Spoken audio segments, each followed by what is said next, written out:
Hello दोस्तों, क्वेट runs नमस्कार। मैं दीवन सिंह। मैं ये बताना चाहूँगा कि हमेशा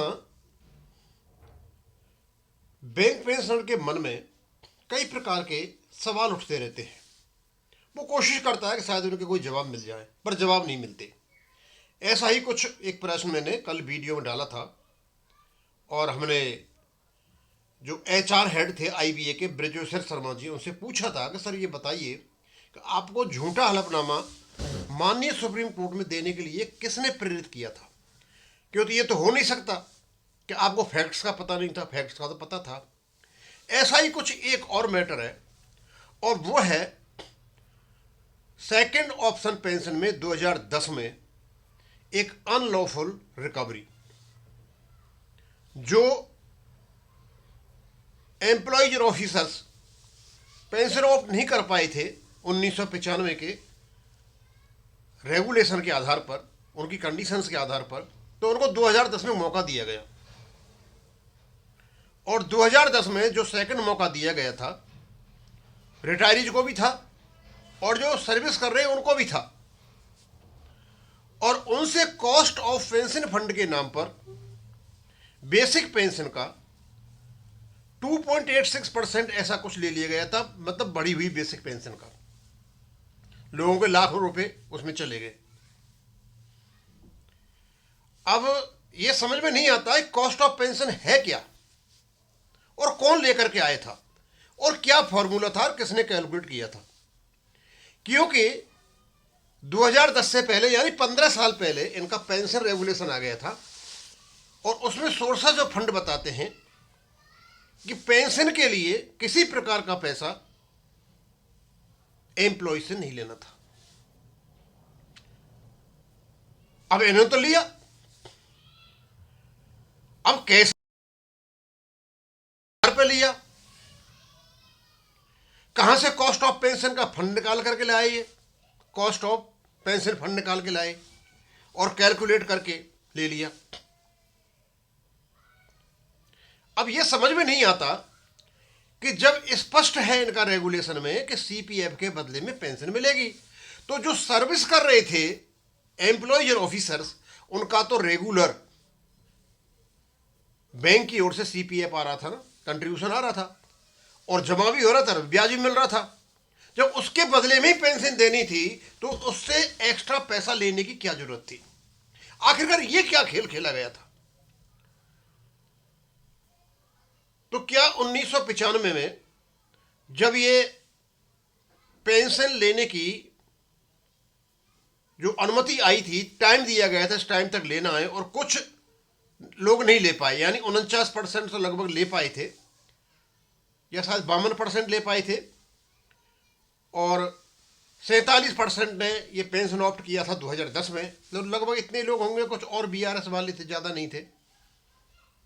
तो ये लोग जो नहीं ले पाए थे इनसे रिकवरी कर ली गई और वो भी सर्विंग से। तो सर्विंग से तो रिकवरी होने का मतलब ही नहीं निकलता। भाई पहले वालों से आपने सीपीएफ का पैसा लिया था, आपने पेंशन दे दी। दूसरे वाले जो सर्व कर रहे थे रेगुलरली, उनका भी पैसा आ रहा था एम्प्लॉयर से, तो उनका पैसा ब्याज के साथ आप वो इन्वेस्ट कर रहे थे, वो भी लेकर पेंशन दे देते। इनसे ले लिया, समझ में नहीं आता। हाँ, ये हो सकता है कि जो फर्स्ट ऑप्शन था उसमें लोगों ने पेंशन नहीं ली थी, उससे हमारे वेंटर सब्जी नाराज हो गए, क्योंकि इनमें और आईबॉक में दोनों में लगी हुई थी। आईबॉक कहता था ये नुकसानदायक है और बैंक चरम जी कहते फायदेमंद है। अब उसमें फंस गए कर्मचारी और जनरली जो रह गए थे लोग वो थे आईबॉक के। तो क्या आईबॉक के लोगों को पाठ पढ़ाने के लिए बैंक टचलम ने बैंकों के साथ और आईबीए के साथ मिलकर के चाल खेला कि इनकी जेब काटी जाए, और जेब कटवा दी, बहुत बड़ी मात्रा में कटवा दी। अदरवाइज किसी भी हालत में सर्विंग का तो पैसा नहीं बनता था। हाँ, हो सकता है जो रिटायर हो गए थे और जो पेंशन नहीं ले पाए थे उन पर तो कॉस्ट ऑफ पेंशन का फंड लगा सकते हो, लेकिन उन पर भी आप यदि कॉस्ट ऑफ पेंशन लगाते हो, कॉस्ट ऑफ पेंशन फंड लगाते हो और लगा के आपने ले लिया, तो उनको पेंशन उस तारीख से मिलनी चाहिए थी जिस तारीख को वो रिटायर हुए थे। लेकिन उनको तो पेंशन नहीं मिली, उनको तो पेंशन 2009 से कहीं मिली। यानी ये जो हिसाब किताब है बैठ नहीं रहे भैया, हुआ कैसे था। हम वेंकटाचलम जी से पूछना चाहेंगे। अब क्यों आईबॉक तो हो सकता है कि क्यों लोगों को पेंशन नहीं मिल पा रही थी, ये ऑप्शन कैसे भी हो जाए, इस कंडीशन में बोल नहीं पाया होगा। लेकिन वेंकटम से तो बोल रहा था ना कि वेंकटाचलम जी क्या मतलब लोगों को एक पनिशमेंट दिला रहे थे क्या? क्या ये पेनल्टी के रूप में पैसा लिया गया था क्या? यदि ये कॉस्ट ऑफ फंड के नाम पर नहीं लेते और पेनल्टी के नाम पर लेते तो इनके सामने समस्या खड़ी हो जाती लॉ की, क्योंकि सोशल वेलफेयर का मैटर है, इस प्रकार की रिकवरी नहीं कर सकते, कॉन्स्टिट्यूशन आके सामने खड़ा हो जाता। तो इन्होंने निकाल दिया कॉस्ट ऑफ फंड। तो कॉस्ट ऑफ फंड के नाम से इन्होंने सर्विंग एम्प्लॉइज और ऑफिसर से पैसा लिया, और जो लोग पेंशन नहीं ले पाए, रिटायर हो गए थे, उनसे भी लिया। अब उनसे तो ले सकते हो क्योंकि उनका तो एम्प्लॉयर वाला जो कंट्रीब्यूशन बंद हो गया था। अब उनसे यदि आप पैसे लेते हो, रिकवरी करते हो 14% की उनसे, तो उनको पेंशन वहां से देनी चाहिए थी जहां से वो रिटायर हुए थे, लेकिन वहां से आपने पेंशन नहीं दी, आपने पेंशन 2009 में दी। तो वेंकटेश्वरम साहब हमें ये बताओ, ये कौन सा खेल था? क्योंकि ये बात हमारे दिमाग में, हमें पता है कि बैंक अब रिकवरी नहीं करेंगे, आईवीए नहीं देगा, कोई कोर्ट में जाएगा, लंबा चौड़ा टाइम लगेगा, जैसे 16 साल से सिंगला साहब वाला केस पड़ा हुआ है। लेकिन यार कम से कम ये तो बता दो कि ये आपने खेल क्या खेला था। ये हम जानते हैं, ये कोई कॉस्ट ऑफ फंड नहीं था, एक प्रकार का जो आईबॉक के समर्थित लोग थे उनको एक पाठ पढ़ाने का तरीका था कि तुमने उस समय हमारी बात नहीं मानी थी, अब तुम पैसा दो।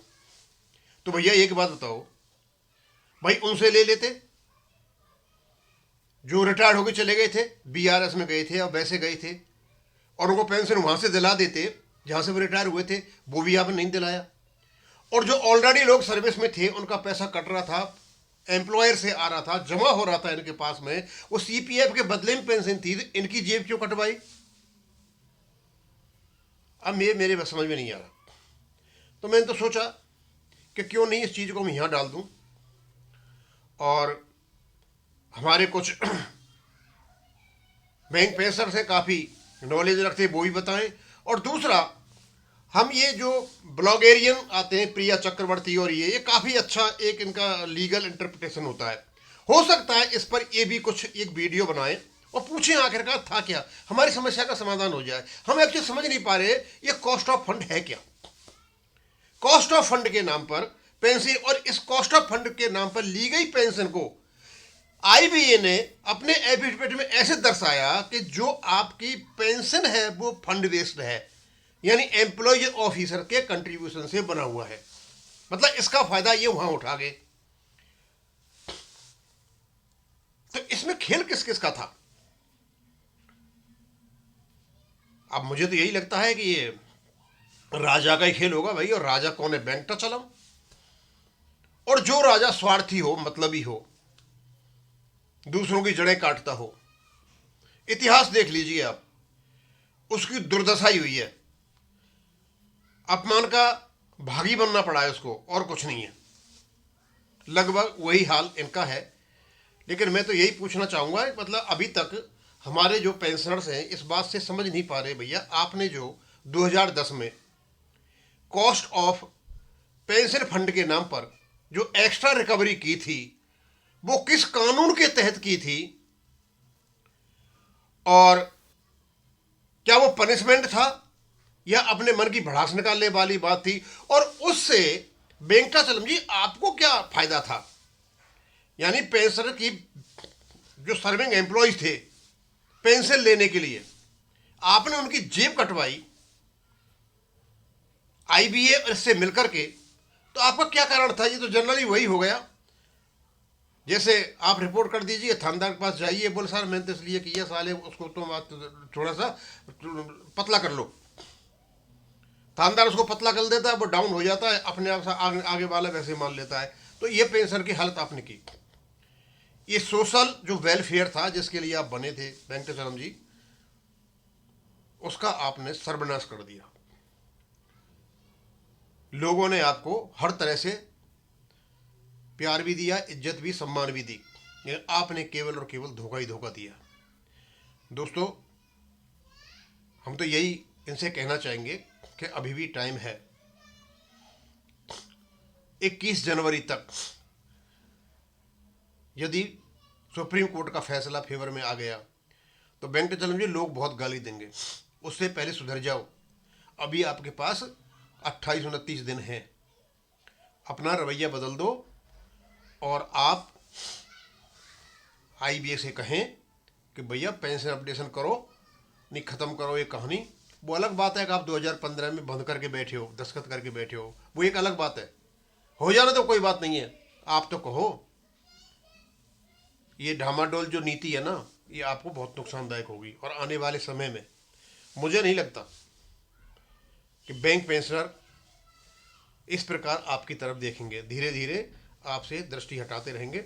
तो चलो, आप जो कुछ भी है हमें तो ये बता दीजिए कि आपने जो कॉस्ट ऑफ पेंशन फंड के नाम पर 2010 में जो हमारी जेब कटवाई थी, जो आपका रेगुलेशन अनुमति नहीं देता, वो आपने क्यों किया था और किस आधार पर किया था। हम यहीं ख़त्म करूँगा। Thank you.